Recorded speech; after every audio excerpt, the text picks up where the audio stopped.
2.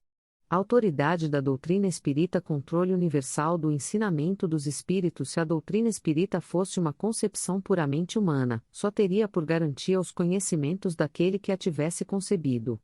Ora, aqui na Terra, ninguém poderia ter a justificada pretensão de possuir, só para ele, a verdade absoluta.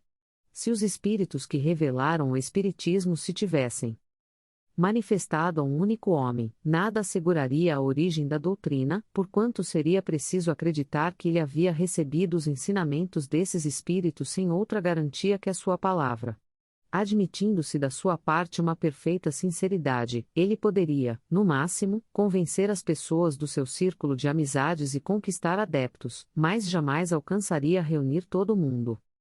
Deus quis que a nova revelação chegasse aos homens por um caminho mais rápido e mais autêntico, eis por que ele encarregou os espíritos de levá-la de um polo ao outro da terra, manifestando-se em todos os lugares, sem dar à pessoa algum o privilégio exclusivo de ouvir sua palavra. Um homem pode ser enganado, enganar a si mesmo. Mas não pode ser assim quando milhões de pessoas veem e ouvem a mesma coisa. Isso é uma garantia para cada um e para todos. Aliás, pode-se fazer desaparecer um homem, mas não se faz desaparecer multidões. Se podem-se queimar livros, mas não se podem queimar os espíritos. Ora, mesmo queimando-se todos os livros, a fonte da doutrina não deixaria de ser inesgotável, porque ela não está sobre a terra, surge de todos os lugares, e cada um de nós pode beber nessa fonte. Na falta de homens para difundi-la, sempre haverá os espíritos, que alcançam todo o mundo e aos quais pessoa alguma pode atingir. Portanto, na realidade, são os próprios espíritos que fazem a propaganda, com a ajuda de inumeráveis médiuns que aparecem de todos os lados. Se houvesse apenas um único intérprete, por mais favorecido que fosse, o espiritismo mal seria conhecido. Esse mesmo intérprete, de qualquer classe a que pertencesse, teria sido objeto de prevenções por parte de muitas pessoas. Nem todas as nações o teriam aceitado, enquanto que os espíritos, comunicando-se em todos os lugares, com todos os povos, com todas as seitas quatro e todos os grupos, são aceitos por todos. O espiritismo não tem nacionalidade, está fora de todos os cultos particulares, não é imposto por nenhuma classe da sociedade, pois cada um pode receber instruções de seus parentes e de seus amigos de além-túmulo. Era necessário que assim fosse para que ele pudesse chamar todos os homens para a fraternidade. Se ele não fosse colocado em um terreno neutro, teria mantido as desavenças em lugar de apaziguá-las. Esta universalidade no ensino dos espíritos fez a força do espiritismo, e nela também está a causa da sua rápida propagação, enquanto a voz de um único homem, mesmo com a ajuda da imprensa, levaria séculos antes de chegar aos ouvidos de todos. Eis que milhares de vozes se fazem ouvir, simultaneamente, sobre todos os pontos da terra para proclamar os mesmos princípios, e transmiti-los aos mais ignorantes como aos mais sábios, a fim de que ninguém seja excluído. É uma vantagem da qual nenhuma das doutrinas, que apareceram até hoje, tem desfrutado. Portanto, se o Espiritismo é uma verdade, ele não teme o mal-querer dos homens, nem as revoluções morais, nem as perturbações físicas do globo, porque nenhuma dessas coisas pode atingir os espíritos. Essa, porém, não é a única vantagem que resulta dessa posição excepcional nela. O Espiritismo encontra uma garantia poderosa contra as divisões que poderiam surgir, seja pela ambição de alguns, seja pelas contradições de certos espíritos. Essas contradições, seguramente, são um obstáculo, mas trazem em si o remédio ao lado do mal. Sabe-se que os espíritos, em consequência da diferença que existe entre seus conhecimentos, estão longe de possuir toda a verdade, que não é dado a todos penetrar certos mistérios, que o seu saber é proporcional à sua depuração, que os espíritos comuns não sabem mais que os homens, podem até saber menos que certos homens. Que há entre eles, assim como entre os homens, os presunçosos e os falsos sábios, que creem saber o que na realidade não sabem, os sistemáticos, que tomam suas ideias como sendo a verdade, e, enfim, os espíritos de ordem mais elevada. Aqueles completamente desmaterializados e que são os únicos despojados das ideias e dos preconceitos terrenos. Porém, sabe-se, também, que os espíritos enganadores não têm escrúpulos de se utilizarem de nomes que não são os céus, para fazerem aceitar suas ideias fantasiosas, quiméricas. Daí resulta que, para tudo aquilo que está fora do ensino exclusivamente moral, as revelações que cada um pode obter têm um caráter individual, sem a autenticidade que essas revelações devem ser consideradas como opiniões pessoais deste ou daquele espírito, e que seria uma imprudência aceitá-las e promulgá-las levianamente como verdades absolutas. Sem a menor dúvida, o primeiro exame ao qual é preciso submeter, sem exceção, tudo o que vem dos espíritos é o da razão. Toda teoria que se apresente em contradição evidente com o bom senso, com uma lógica rigorosa com os dados positivos que se possui, deve ser rejeitada. Ainda que seja assinada por um nome respeitável. Esse controle, porém, em muitos casos é incompleto, por causa da insuficiência de conhecimentos de certas pessoas, e da tendência de muitos em considerar, como único juiz da verdade, o seu próprio julgamento. Em semelhantes casos, o que fazem os homens que não têm uma confiança absoluta em si mesmos? Eles aceitam a opinião do maior número de pessoas, a opinião da maioria é o seu guia. Assim também deve ser no que diz respeito ao ensino dos espíritos, porquanto eles mesmos nos fornecem os meios. A concordância nos ensinamentos dos espíritos é, portanto, o melhor controle, mas ainda é preciso que ela seja feita dentro de certas condições. A menos segura de todas é quando um médium interroga, ele mesmo, vários espírito sobre um ponto duvidoso. É claro que, se ele estiver sob o domínio de uma obsessão, ou em relação com um espírito enganador, este espírito pode lhe dizer a mesma coisa sob nomes diferentes. Também não há uma garantia absoluta na concordância que se pode obter pelos médiuns de um mesmo centro, pois todos podem estar sofrendo a mesma influência. A única garantia séria do ensinamento dos espíritos está na concordância que existe entre as revelações feitas espontaneamente, por intermédio de um grande número de médiuns estranhos uns aos outros, e em diversos lugares. Entende-se perfeitamente que aqui não se trata de comunicações referentes a interesses secundários, mas das que dizem respeito aos próprios princípios da doutrina. A experiência prova que, quando um princípio novo deve ser divulgado, ele é ensinado espontaneamente, em diferentes pontos ao mesmo tempo, e de uma maneira idêntica, caso não seja pela forma, pelo menos o será pelo conteúdo. Portanto, se agradar a um espírito formular um sistema excêntrico, baseado unicamente em suas ideias e fora da verdade, pode-se ficar certo de que esse sistema permanecerá circunscrito, e cairá diante da unanimidade das instruções dadas de todas as partes, conforme os inúmeros exemplos têm demonstrado. É esta unanimidade que fez cair todas as teorias parciais que apareceram na origem do Espiritismo, quando cada um explicava os fenômenos à sua maneira, e antes que se conhecessem as leis que regem as relações entre o mundo visível e o invisível. Esta é a base em que nos apoiamos, quando formulamos um princípio da doutrina. Não é porque ele está de acordo com as nossas ideias que nós o consideramos como verdadeiro. Não nós colocamos, em absoluto, como juiz supremo da verdade, nem dizemos a pessoa alguma, acreditem em tal coisa, pois estamos lhes dizendo. A nossa opinião, aos nossos próprios olhos, é simplesmente uma opinião pessoal, que pode ser falsa ou verdadeira, porque nós não somos mais infalíveis que ninguém. Não é porque um princípio nos é ensinado que devemos considerá-lo como verdadeiro, mas porque ele recebeu aprovação unânime. Na nossa posição, recebendo comunicações de quase 1000 centros espíritas sérios, disseminados pelos diversos pontos do globo, temos condições de ver os princípios sobre os quais essa concordância se estabelece. Essa observação é que nos guia até hoje, e igualmente nos guiará nos novos campos que o Espiritismo será chamado a explorar. Foi assim que, estudando atentamente as comunicações vindas de diversos lugares, tanto da França quanto do estrangeiro, nós reconhecemos, na natureza toda especial das revelações, que há tendência a entrar em uma nova estrada, e que é chegado o momento de dar um passo adiante. Essas revelações, às vezes feitas com meios termos, frequentemente passaram despercebidas por muitos daqueles que as têm obtido, muitos outros acreditaram ser os únicos a obtê-las. Tomadas isoladamente, elas seriam sim vá.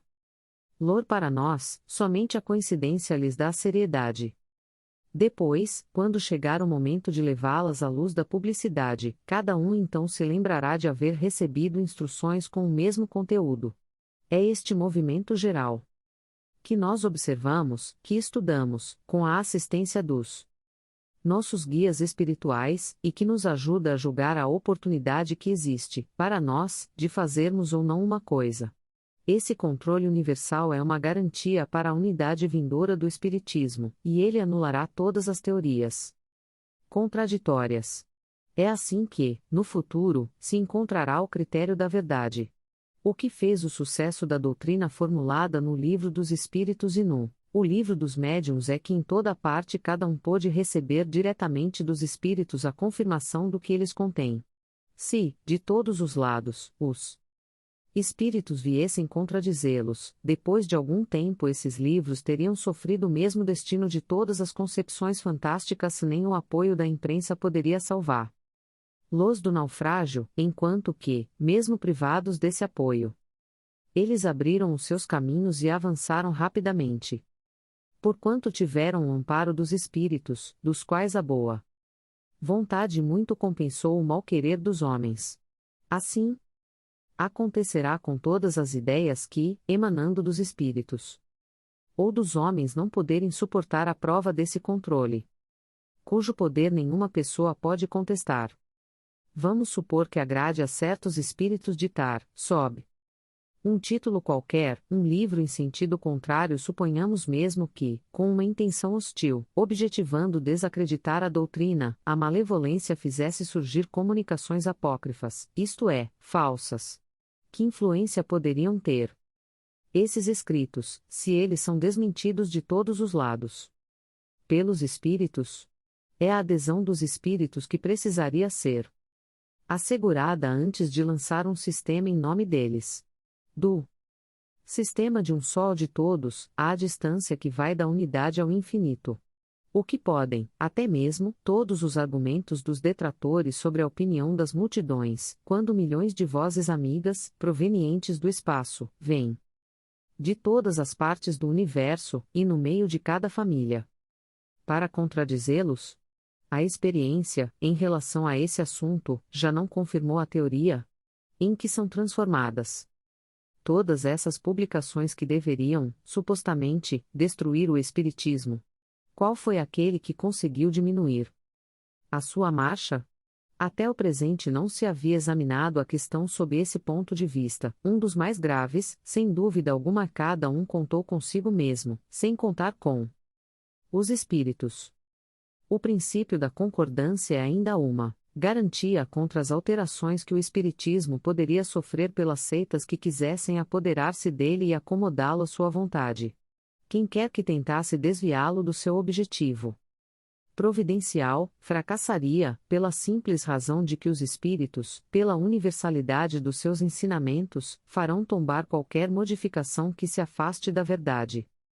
De tudo isso ressalta uma verdade capital, a de que aquele que quisesse colocar-se contra a corrente de ideias estabelecida e sancionada, bem poderia causar uma pequena perturbação local e momentânea, mas jamais dominar o conjunto, mesmo no presente, e ainda menos no futuro. Disso ainda resulta que as instruções dadas pelos espíritos sobre pontos da doutrina ainda não elucidados, não se tornaram lei, tanto é que elas ficaram isoladas e que, por conseguinte, só devem ser aceitas sob todas as reservas e a título de esclarecimento. Daí a necessidade de usar da maior prudência na sua publicação e, no caso em que se acredita que se deve publicá-las, é importante apresentá-las como opiniões individuais. Mais ou menos prováveis, havendo, porém, em todos os casos, necessidade de confirmação.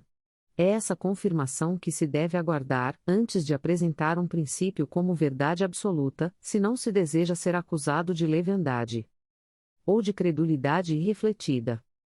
Os espíritos superiores procedem com uma extrema sabedoria nas suas revelações se eles só abordam gradualmente as grandes questões da doutrina, à medida que a inteligência está apta a compreender as verdades de uma ordem mais elevada, e que as circunstâncias são propícias para a emissão de uma nova ideia. Eis porque, eles não disseram tudo desde o início, e ainda hoje não o fizeram. Não cedendo jamais à impaciência de pessoas muito apressadas que querem colher os frutos antes de estarem maduros. Portanto, seria supérfluo querer antecipar o tempo determinado para cada coisa pela providência, porque, então, os espíritos verdadeiramente sérios recusariam sua ajuda. No entanto, os espíritos levianos, pouco se preocupando com a verdade, respondem a tudo. É por essa razão que, sobre todas as questões prematuras, sempre há respostas contraditórias. Os princípios acima não são as resultantes de uma teoria pessoal, mas a consequência das condições nas quais os espíritos se manifestam. É evidente que, se um espírito diz uma coisa de um lado, enquanto milhões de espíritos dizem o contrário de outros lugares, a presunção da verdade não pode estar com aquele que é o único ou quase único com tal opinião. Ora, pretender ter razão sozinho, contra todos, seria tão ilógico da parte de um espírito quanto da parte dos homens. Os espíritos verdadeiramente sábios, se não se sentem suficientemente esclarecidos sobre uma questão, nunca a resolvem de uma maneira absoluta. Declaram que a tratam apenas do seu ponto de vista e eles mesmos aconselham esperar a confirmação.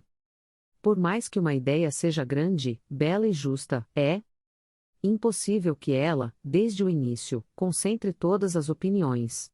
Os conflitos dela resultantes são a consequência inevitável do movimento que se desenvolve e eles são mesmo necessários para melhor fazer ressaltar a verdade, e é útil que aconteçam logo no início do movimento para que as ideias falsas sejam logo afastadas.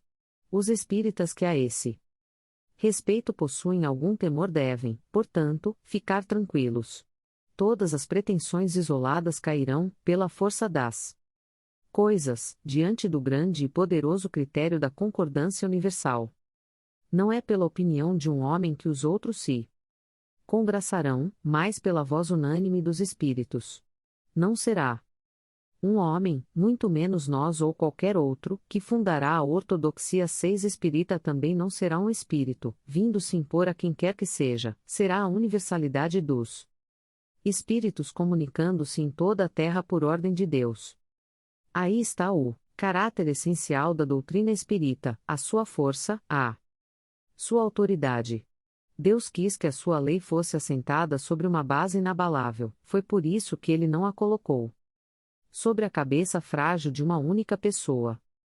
É diante desse poderoso Areópago, que não conhece nem as sociedades secretas, nem as rivalidades invejosas, nem as seitas, nem as nações, que virão se quebrar todas as oposições, todas as ambições, todas as pretensões. A supremacia individual é diante dele que nós mesmos nós quebraríamos se quiséssemos substituir, pelas nossas próprias ideias, os seus decretos soberanos. Só ele decidirá todas as questões litigiosas, fará calar os dissidentes e dará, ou não, razão a quem de direito. Diante desse grandioso acordo de todas as vozes do céu, o que pode a opinião de um homem ou de um espírito? Menos que a gota d'água que se perde no oceano, menos que a voz de uma criança abafada pela tempestade. A opinião universal, eis, portanto, o juiz supremo. Aquele que fala em última instância. Ela se forma de todas as opiniões individuais. Se uma delas é verdadeira, só tem um peso relativo na balança. Se é falsa, não pode levar vantagem sobre todas as outras. Nesse imenso concurso, as individualidades se apagam, o que é um novo revés para o orgulho humano. Esse conjunto harmonioso já se delineia. Ora, este século não passará sem que ele resplandeça em todo o seu esplendor, de maneira a anular todas as incertezas, porque daqui para a frente vozes poderosas terão recebido a missão de se fazerem ouvir, para reunir os homens sob a mesma bandeira, desde que o campo esteja suficientemente preparado. Enquanto espera, aquele que hesita entre dois sistemas opostos pode observar em que sentido se forma a opinião geral. Este é o indício certo do sentido em que se pronuncia. A maioria dos espíritos, nos diversos pontos em que se comunicam, é um sinal também certo de qual dos dois sistemas irá prevalecer. 3. Notícias históricas. Para compreender melhor algumas passagens dos Evangelhos, é necessário conhecer o valor de certas palavras, que neles são empregadas frequentemente e que caracterizam a situação da sociedade judaica e dos costumes naquela época. Essas palavras, não tendo mais, para nós, o mesmo sentido, muitas vezes foram mal interpretadas e, por isso mesmo, criaram muitas dúvidas. A compreensão do seu significado explica, além disso, o verdadeiro sentido de certas máximas, que, à primeira vista, parecem estranhas. Samaritanos. Após o cisma das 10 tribos, Samaria tornou-se a capital do reino dissidente de Israel. Destruída é. Reconstruída muitas vezes, ela foi, sob o Império Romano, a capital da Samaria, uma das 4 divisões da Palestina. Herodes, chamado o Grande, embelezou-a com suntuosos monumentos e, para agradar a Augusto, deu a ela o nome de Augusta, em grego Sebaste. Os samaritanos quase sempre estiveram em guerra com os reis de Judá. Uma aversão profunda, datando da separação, perpetuou-se entre os dois povos, que abandonaram todas as relações recíprocas. Os samaritanos, para tornar a separação mais profunda e não terem de ir a Jerusalém para a celebração das festas religiosas, construíram um templo particular e adotaram certas reformas. Admitiam somente o Pentateuco, contendo a lei de Moisés, rejeitavam todos os livros que lhe foram anexados posteriormente. Seus livros sagrados eram escritos em caracteres hebreus da mais alta antiguidade. Aos olhos dos judeus ortodoxos, eles eram heréticos 11, isto é, contrários à doutrina estabelecida, e, por isso mesmo, desprezados, amaldiçoados e perseguidos. Portanto, o antagonismo das duas nações tinha por único princípio a divergência de opiniões religiosas, ainda que suas crenças tivessem a mesma origem. Eram os protestantes daquela época. Atualmente, ainda se encontram samaritanos em algumas regiões do Levante, particularmente em Nabulus, Jafa. 13. Eles seguem a lei de Moisés com mais rigor que os outros judeus e só celebram casamentos entre eles. Nazarenos. Na antiga lei, este era o nome dado aos judeus que faziam voto de se conservarem em pureza perfeita por toda a vida ou por algum tempo. Eles se obrigavam à castidade, à abstinência de bebidas alcoólicas e à conservação da sua cabeleira. Sansão, Samuel e João Batista eram nazarenos. Mais tarde, os judeus deram esse nome aos cristãos, por alusão a Jesus de Nazaré. Esse também foi o nome de uma seita herética dos primeiros séculos da era cristã que, da mesma forma que os ebionitas, dos quais eles adotaram certos princípios, misturava as práticas do mosaísmo, isto é, das leis de Moisés, aos dogmas cristãos. Essa seita desapareceu no IV século. Publicanos. Assim eram chamados, na Roma antiga, os cavalheiros arrendatários das taxas públicas, encarregados da cobrança dos impostos e das rendas de toda a natureza, fosse na própria Roma, fosse em outras partes do império. Eram semelhantes aos cobradores de impostos gerais e aos contratantes do antigo regime na França, e aos que ainda existem em certas regiões. Os riscos que corriam faziam com que se fechassem os olhos às riquezas que, muitas vezes, eles adquiriam, e que, para muitos deles, eram o produto de cobranças e de benefícios escandalosos. Mais tarde, o nome publicano se estendeu a todos. Aqueles que tinham a administração do dinheiro público aos agentes subalternos. Atualmente, esse nome é mal interpretado e serve para designar os financistas e agentes de negócios pouco escrupulosos. Algumas vezes se diz, ávido. Como um publicano, rico como um publicano, em relação a fortunas de origem duvidosa. O que os judeus aceitaram com mais dificuldade durante a dominação romana, e o que mais irritação causou entre eles, foi a cobrança de impostos. Esse fato originou muitas revoltas e se transformou em uma questão religiosa. Pois encaravam como contrária à lei. Formou-se até um partido poderoso, à frente do qual estava um certo Judas, chamado Gaulonita, que tinha como princípio o não pagamento dos impostos. Os judeus, portanto, tinham horror a essa cobrança e a todos aqueles que eram encarregados de efetuá-la, daí a sua aversão pelos publicanos de todas as categorias, entre os quais podiam encontrar-se pessoas muito estimáveis, mas que, em razão das suas funções, eram desprezadas, assim como aqueles que se relacionavam com eles, todos merecedores da mesma reprovação. Os judeus distintos acreditavam que se comprometiam, se tivessem relações de intimidade com eles. Peageiros, eram os cobradores de baixa categoria, encarregados, principalmente, da cobrança do direito de entrada nas cidades, ou seja, o pedágio. Suas funções correspondiam, mais ou menos, às dos alfandegários e dos cobradores de taxas sobre mercadorias, e recebiam a mesma reprovação que os publicanos em geral. É por essa razão que, no Evangelho, encontra-se frequentemente o nome publicano ligado ao de pessoas de má vida. Esta classificação não se referia a devassos nem a vagabundos, era um termo de menosprezo, sinônimo de pessoas de má companhia, indignas de se relacionarem com pessoas de bem. Fariseu, do hebraico parash igual divisão, separação. A tradição constituía uma parte importante da teologia judaica, consistia na reunião de sucessivas interpretações dadas sobre o significado das Escrituras 19 que haviam se transformado em artigos de dogma entre os doutores. Isso era motivo de discussões intermináveis, na maior parte das vezes sobre simples questões de palavras ou de formas, no gênero das disputas teológicas e das sutilezas da escolástica 20 da Idade Média. Daí nasceram diferentes seitas que pretendiam, cada uma delas, ser a dona absoluta da verdade, e, como quase sempre acontece, se detestavam cordialmente umas às outras. Entre essas seitas, a mais influente era a dos fariseus, que teve por chefe Hilel, doutor judeu nascido na Babilônia, fundador de uma escola célebre onde se ensinava que a fé só era dada pelas Escrituras.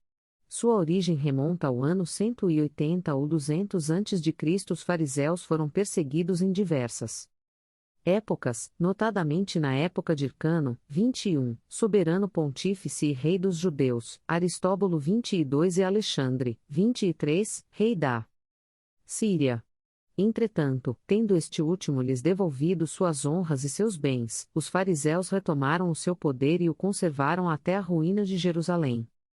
24, no ano 70 da era cristã, época em que seu nome desapareceu em consequência da dispersão dos judeus. Os fariseus tinham uma parte ativa nas controvérsias religiosas. Cumpridores servis das práticas exteriores do culto e das cerimônias, cheios de um zelo ardoroso de proselitismo. 25, inimigos dos inovadores, eles simulavam uma grande severidade de princípios simais, sob as aparências de uma devoção meticulosa, escondiam costumes devassos, muito orgulho e, acima de tudo, um desejo excessivo de dominação. A religião, para eles, era mais um meio de subirem na vida que o objeto de uma fé sincera. Da virtude só possuíam a aparência e a ostentação, mas com isso exerciam uma grande influência sobre o povo, aos olhos do qual passavam por santas criaturas 6 porque eram muito poderosos em Jerusalém. Acreditavam, ou pelo menos diziam acreditar na providência, na imortalidade da alma, na eternidade das penas na ressurreição dos mortos. Capítulo 4, item 4, Jesus, que, acima de tudo prezava a simplicidade e as qualidades do coração, que preferia na lei o espírito que vivifica a letra. Que mata, dedicou-se, durante toda sua missão, a desmascarar essa hipocrisia e, em consequência do seu procedimento, fez inimigos obstinados entre os fariseus. Foi por esse motivo que eles se uniram aos príncipes dos sacerdotes, para amotinar o povo contra Jesus e fazê-lo morrer. Escribas, nome dado, a princípio, aos secretários dos reis de Judá, e a certos intendentes dos exércitos judeus mais tarde, essa designação foi aplicada especialmente aos doutores que ensinavam a lei de Moisés e a interpretavam para o povo. Tinham ideias comuns com os fariseus e com eles partilhavam os princípios e a antipatia contra os inovadores e por isso Jesus os reúne na mesma reprovação. Sinagoga, do grego sinagogé igual reunião, assembleia. Congregação. Na Judéia havia apenas um templo, o de Salomão, 26, em Jerusalém, onde se celebravam as grandes cerimônias do culto. Os judeus se dirigiam a ele todos os anos em peregrinação, para as principais festas como a da Páscoa, 27, a da Dedicação 28 e a dos Tabernáculos. Foi nessas ocasiões que Jesus fez várias viagens a Jerusalém. As outras cidades não tinham templos, mas sim sinagogas, edifícios, onde os judeus se reuniam aos sábados para fazer as preces públicas, sob a direção dos anciãos, dos escribas ou doutores da lei. Ali também se faziam leituras, tiradas dos livros sagrados, seguidas de explicações e comentários, dos quais qualquer pessoa podia participar, eis porque Jesus, sem ser sacerdote, ensinava aos sábados na sinagoga. Desde a ruína de Jerusalém e a dispersão dos judeus, as sinagogas passaram a lhe servir de templo para a celebração dos cultos nas cidades em que habitavam. Saduceus, seita judia que se formou por volta de 248 a.C., assim nomeada devido a Sadoc, seu fundador. Os saduceus não acreditavam nem na imortalidade da alma, nem na ressurreição, nem nos bons e maus anjos. Entretanto, acreditavam em Deus, mas não esperavam nada após a morte. Somente o serviam em vista de recompensas temporais que, segundo a crença que tinham, era ao que se limitava sua providência. A satisfação dos sentidos era para eles o objetivo essencial da vida. Quanto às Escrituras, os saduceus se prendiam ao texto da antiga lei, não admitindo nem a tradição, nem nenhuma interpretação, colocavam as boas obras e a execução pura e simples da lei acima das práticas exteriores do culto. Eram, como podemos ver, os materialistas, os deístas e os sensualistas daquela época. Essa seita era pouco numerosa, mas contava com personagens importantes, e se tornou um partido político constantemente oposto aos fariseus. Essênios ou Esseus, seita judia fundada por volta do ano 150 a.C., no tempo dos Macabeus, e cujos membros, que habitavam em prédios semelhantes a mosteiros, formavam entre eles uma espécie de associação moral e religiosa. Distinguiam-se por hábitos tranquilos e virtudes austeras, ensinavam o amor a Deus e ao próximo, a imortalidade da alma e acreditavam na ressurreição. Eram celibatários, condenavam a escravidão e a guerra, partilhavam seus bens em comum e se dedicavam à agricultura. Opostos aos sensuais saduceus, que negavam a imortalidade, e aos fariseus, rígidos por suas práticas exteriores e entre os quais a virtude era só aparente, eles não tomavam parte alguma nas querelas que dividiam essas duas seitas. Seu gênero de vida os aproximava dos primeiros cristãos, e os princípios de moral que professavam fizeram com que algumas pessoas pensassem que Jesus fez parte dessa seita, antes de iniciar a sua missão pública. O que é certo é que ele deve tê-la conhecido, mas nada prova que se filiou a ela, e tudo o que se escreveu a esse respeito é hipotético. Terapeutas, do grego terapeutai, derivado do verbo terapeuem, servir, curar, significa, servidores de Deus. Ou curadores eram sectários judeus, contemporâneos do Cristo, estabelecidos principalmente em Alexandria, no Egito. Tinham grande relação com os essênios, dos quais professavam os princípios e igualmente adotavam a prática de todas as virtudes. Sua alimentação era extremamente frugal volta. Dos para o celibato, a contemplação e a vida solitária, formavam uma verdadeira ordem religiosa. Filon, filósofo, judeu platônico de Alexandria, foi o primeiro a falar dos terapeutas, considerando-os como uma seita judaica. Eusébio, São Jerônimo e outros pais da Igreja pensam que eles eram cristãos. Quer fossem judeus ou cristãos, é evidente que, da mesma forma que os essênios, eles representavam um traço de união entre o judaísmo e o cristianismo. 4. Sócrates e Platão, precursores da ideia cristã e do espiritismo, supondo-se que Jesus conheceu a seita dos essênios. Seria errado concluir-se que foi dela que ele tirou a sua doutrina, e que, se tivesse vivido em outro meio, teria professado outros princípios. As grandes ideias nunca aparecem subitamente aquelas que têm por base a verdade, sempre apresentam precursores que lhes preparam parcialmente o caminho. Depois, quando os tempos são chegados, Deus envia um homem com a missão de resumir, coordenar e completar esses elementos esparsos, e com eles formar uma base. Desta maneira, não chegando bruscamente, ela encontra, ao aparecer, espíritos inteiramente dispostos a aceitá-la. Assim ocorreu com a ideia cristã, que foi pressentida muitos séculos antes de Jesus dos essênios e da qual Sócrates e Platão foram os principais precursores. Sócrates, da mesma forma que o Cristo, nada escreveu, ou, pelo menos, não deixou nenhum escrito. Como Cristo, teve a morte dos criminosos, vítima do fanatismo, por haver atacado as crenças existentes e posto a virtude real acima da hipocrisia e da aparência das formas, em uma palavra, por haver combatido os preconceitos religiosos. Como Jesus foi acusado pelos fariseus de corromper o povo com os seus ensinamentos.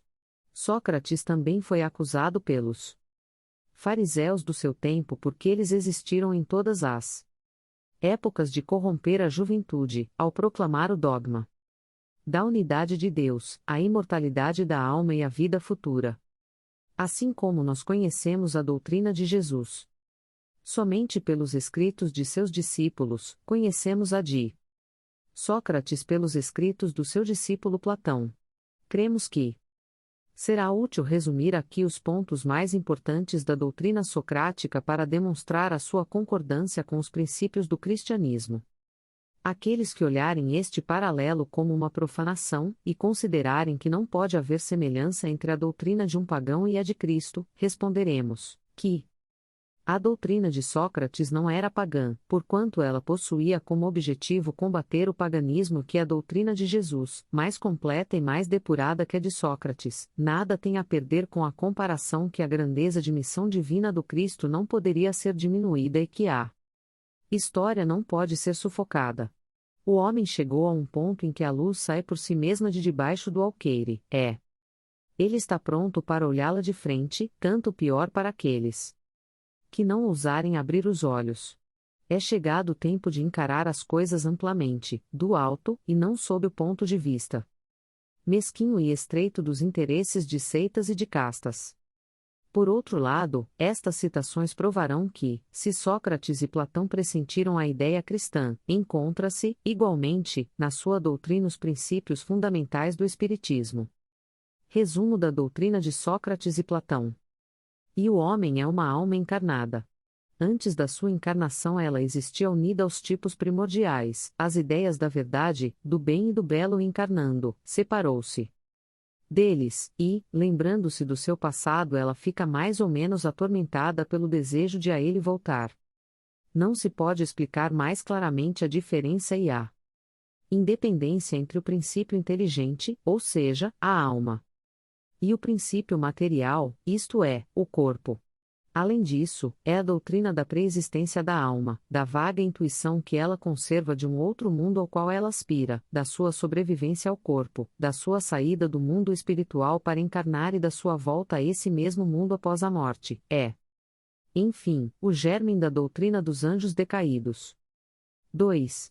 A alma se extravia e se perturba quando se serve do corpo para estudar qualquer assunto, tem vertigens como se estivesse ébria, porque ela se liga a coisas que são, por sua natureza, sujeitas a mudanças ao passo que, quando contempla sua própria essência, ela se volta para o que é puro, eterno, imortal, e, sendo da mesma natureza, aí permanece, ligada tanto tempo quanto possa. Então, findam suas perturbações, porque ela está unida ao que é imutável, e a esse estado de alma é o que se chama sabedoria.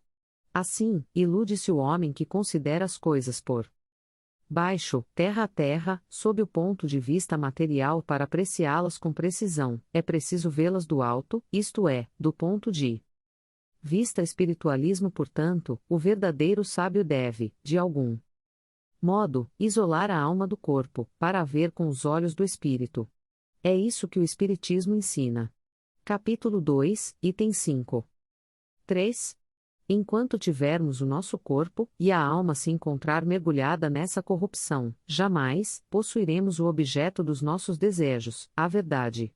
De fato, o corpo nos oferece 1000 obstáculos pela necessidade que temos de cuidar dele. Além disso, ele nos enche de desejos, de apetites, de temores, de 1000 quimeras e de 1000 tolices, de maneira que, com ele, é impossível sermos sábios ao menos por um instante. Porém, se é impossível conhecer alguma coisa com pureza, enquanto a alma está unida ao corpo, de duas coisas temos que concluir: por uma, ou não se conhecerá jamais a verdade, ou ela só será conhecida após a morte.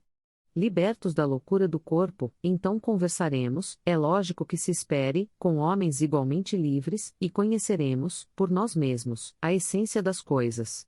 Eis porque os verdadeiros filósofos se preparam para morrer, e a morte não lhes parece, de maneira alguma, temível.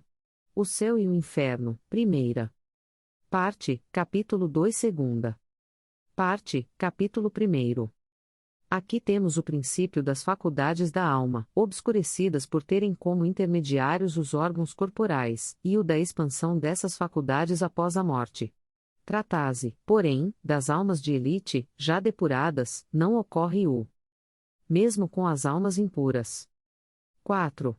A alma impura, nesse estado, está entorpecida, é arrastada novamente para o mundo visível pelo horror do que é invisível e imaterial. Então, ela perambula, segundo dizem, ao redor dos monumentos e dos túmulos, perto dos quais se tem visto, às vezes, fantasmas tenebrosos, como devem ser as imagens das almas que deixaram o corpo sem estarem inteiramente puras, e que ainda conservam alguma coisa da forma material, o que faz com que os olhos humanos possam percebê-las. Não são as almas dos bons, mas as dos maus que são forçadas a vagar nesses lugares, onde carregam as penas de sua vida passada, e onde continuam a vagar até que os desejos inerentes à forma material, que os atraem, as devolvam a um outro corpo, e então elas retomam, sem dúvida, os mesmos costumes que, durante sua vida anterior, eram motivo de suas predileções. Não é somente o princípio da reencarnação que aqui está claramente expresso. O estado das almas que ainda estão sob o domínio da matéria também é descrito tal como o Espiritismo demonstra nas evocações. E a mais, ali se diz que a reencarnação em um corpo material é uma consequência da impureza da alma, enquanto as almas purificadas estão livres dela. O Espiritismo não diz outra coisa. Sudoeste mente acrescenta que a alma que tomou boas resoluções na erraticidade, e que adquiriu conhecimentos, traz, ao nascer, menos defeitos, mais virtudes e mais ideias intuitivas do que as que possuía em sua existência anterior, e que assim cada existência marca um progresso intelectual e moral para ela. O céu e o inferno, segunda parte, exemplos. Vê após nossa morte, o gênio, daimon, demônio, que nos havia sido designado durante a vida, nos leva a um lugar onde se reúnem todos aqueles que devem ser conduzidos ao Hades, 39, para ali serem julgados. As almas, após terem permanecido no Hades o tempo necessário, são reconduzidas a esta vida por numerosos e longos períodos. Esta é a doutrina dos anjos guardiães ou espíritos protetores, e das reencarnações sucessivas, após intervalos mais ou menos longos na erraticidade. Os demônios ocupam o espaço que separa o céu da terra, são o elo que une o grande todo a si mesmo. A divindade não entra nunca em comunicação direta com o homem e é por intermédio dos demônios que os deuses se relacionam e conversam com ele, seja durante a vigília, seja durante o sono. A palavra daimon, da qual se originou o demônio, não era levada em mau sentido na antiguidade como é nos tempos modernos. O termo não designava, de forma alguma, seres malfazejos, mas os seres em geral, entre os quais se distinguiam os espíritos superiores, chamados deuses, e os espíritos menos elevados, ou demônios propriamente ditos, que se comunicavam diretamente com os homens. O Espiritismo também diz que os espíritos povoam o espaço que Deus só se comunica com os homens por intermédio dos espíritos puros, encarregados de transmitir suas vontades, que os espíritos se comunicam com eles durante o estado de vigília e durante o sono. Se substituirmos a palavra demônio pela palavra espírito, teremos a doutrina espírita; se a substituirmos pela palavra anjo, teremos a doutrina cristã. 7.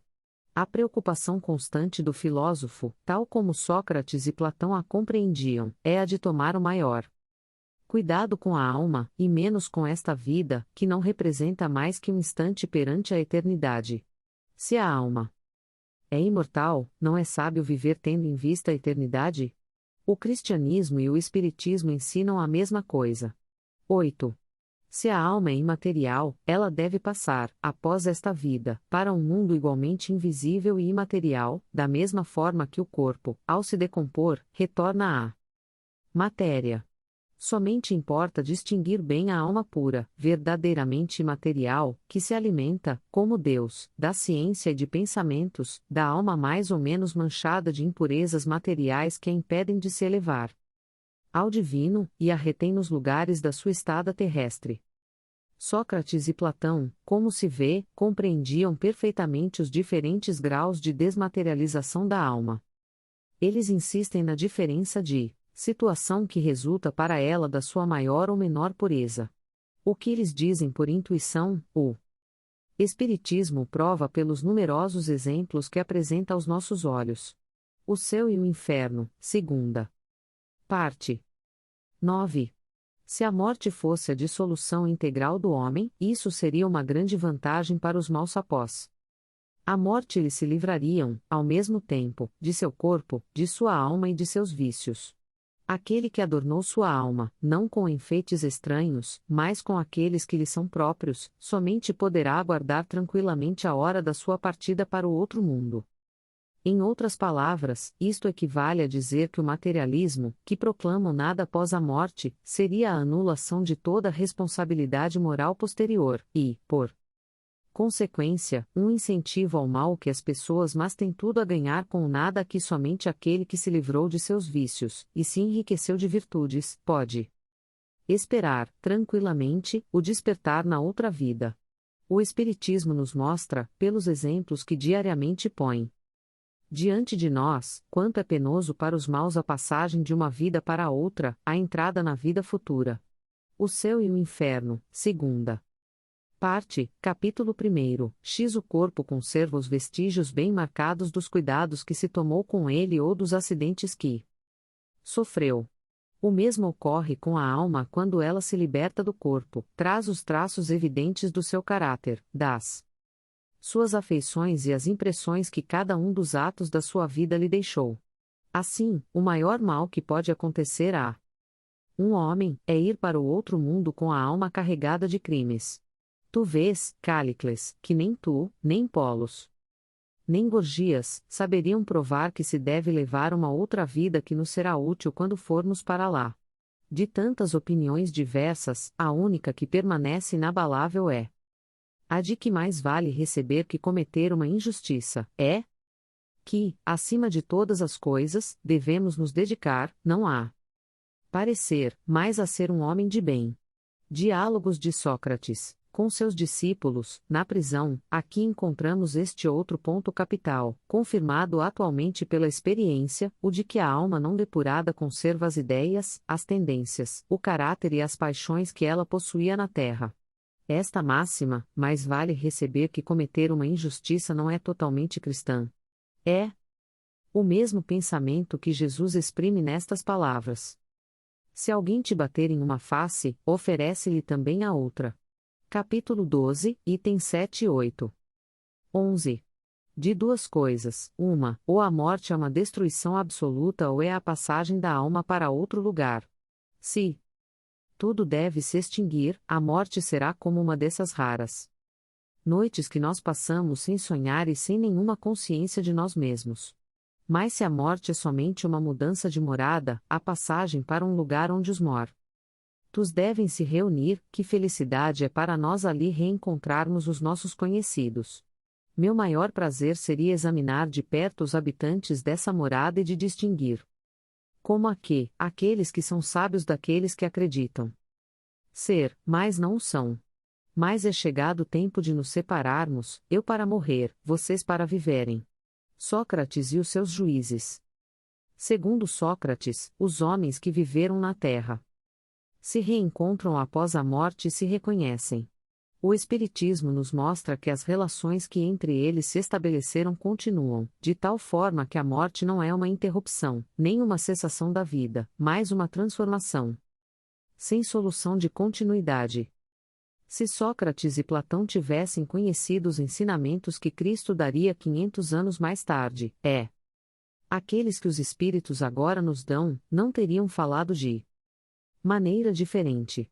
Nisso não há nada que possa surpreender, se considerarmos que as grandes verdades são eternas e que os espíritos adiantados tiveram conhecimento delas antes de virem encarnar na Terra, para onde as trouxeram. Que Sócrates, Platão e os grandes filósofos de seu tempo, mais tarde puderam fazer parte do número daqueles que secundaram Cristo na sua divina missão, e que eles foram escolhidos precisamente porque já compreendiam, mais que os outros, seus sublimes ensinamentos e que eles podem, enfim, fazer parte, atualmente, do grupo de espíritos encarregados de vir ensinar as mesmas verdades aos homens. 12. Jamais se deve retribuir injustiça com injustiça, nem fazer o mal a ninguém, qualquer que seja o mal que nos tenham feito. Poucas pessoas, entretanto, admitem esse princípio, e as que não concordam com ele, só podem desprezar-se umas às outras. Não é esse o princípio da caridade que nos ensina a não retribuir o mal com o mal e a perdoar os nossos inimigos? 13. É pelos frutos que se reconhece a árvore.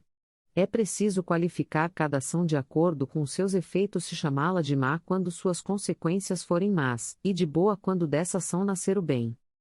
Esta máxima, é pelos frutos que se reconhece a árvore, encontra-se repetida, textualmente, várias vezes no Evangelho. 14. A riqueza é um grande perigo. Todo homem que ama a riqueza não ama nem a si nem ao que é seu, mas há uma coisa que lhe é mais estranha ainda do que aquilo que lhe pertence.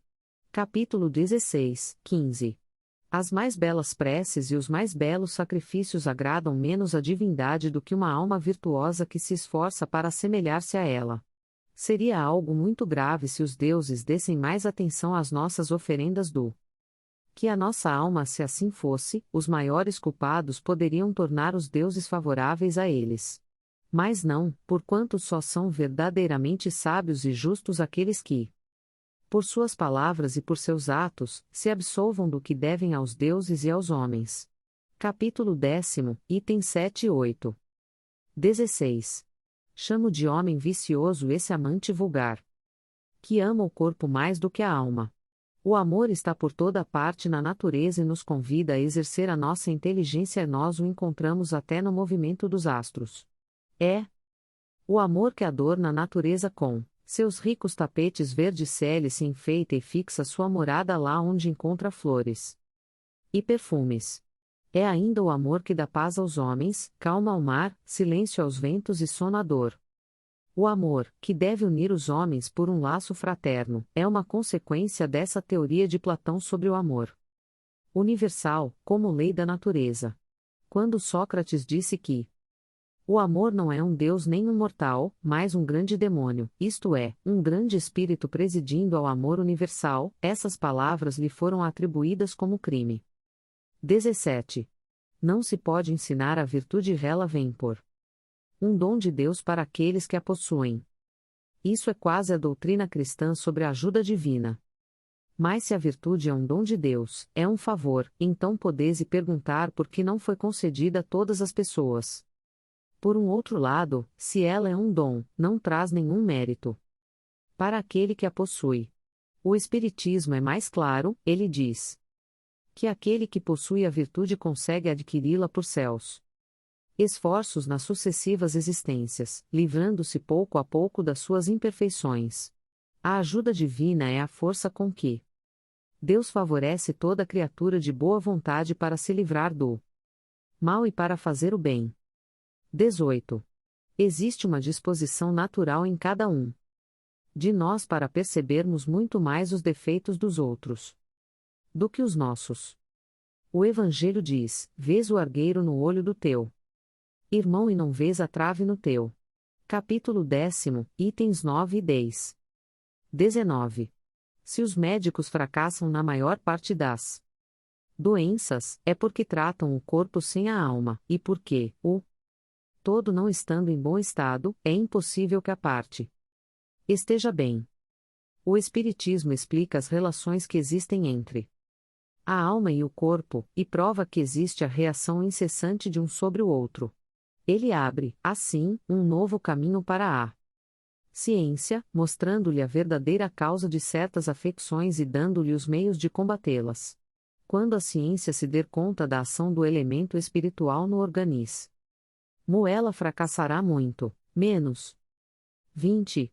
Todos os homens, a partir da infância, fazem mais o mal do que o bem.